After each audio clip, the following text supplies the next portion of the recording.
AP government employees పెన్షనర్స్కి సంబంధించి IR ప్రకటన అనే ఒక ఇంపార్టెంట్ అప్డేట్ మనకి ఇప్పుడే రావడం జరిగింది ఫ్రెండ్స్. సో దానికి సంబంధించిన పూర్తి వివరాలు చూద్దాము. వీడియో పూర్తిగా చూడండి, అప్పుడు నేను చెప్పే సమాచారం అర్థమవుతుంది. మన ఛానల్ని ఫస్ట్ టైం చూస్తుంటే ఖచ్చితంగా ప్రతి ఒక్కరు సబ్స్క్రైబ్ చేసుకోండి. సబ్స్క్రైబ్ చేసుకుంటే ప్రభుత్వం నుంచి వచ్చే ముఖ్యమైన ఇంపార్టెంట్ అప్డేట్స్ అందరికంటే ముందు మీరు తెలుసుకునే అవకాశం అయితే ఉంటుంది. అలాగే మీకు వీడియో నచ్చితే తప్పకుండా లైక్ చేయండి. చాలామంది లైక్ చేయడం మర్చిపోతున్నారు. లైక్ చేయడం వల్ల ఇటువంటి ఇంపార్టెంట్ న్యూస్ మన ఉద్యోగులకి పెన్షనర్స్కి అందరికీ చేరుకుంటుంది. మెయిన్ టైటిల్ చూస్తూ ఉన్నాం, ఉద్యోగస్తులకు సంబంధించి ఐఆర్పై ఇప్పుడే కీలక ప్రకటన అయితే వచ్చింది.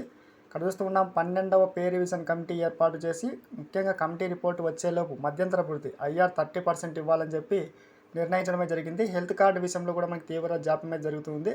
ముఖ్యంగా పెన్షనర్స్కి సంబంధించి ఉద్యోగులకు సంబంధించి ఐఆర్పై కీలక ప్రకటన అయితే చూస్తూ ఉన్నాం.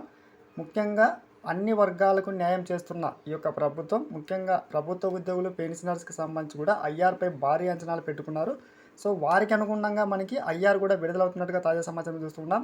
ముఖ్యంగా బకాయిలు నగదుగా చెల్లించేందుకు ప్రభుత్వం ఏర్పాట్లు చేసింది. మొత్తం 6 విడతలుగా ఈ యొక్క బకాయిల చెల్లింపు అయితే చేస్తారు.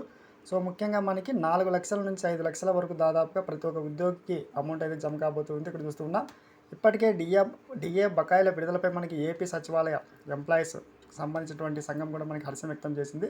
అతి త్వరలో మనకి ఐఆర్ రానుందని తాజా సమాచారం. సబ్స్క్రైబ్ చేసుకోండి. Thanks for watching.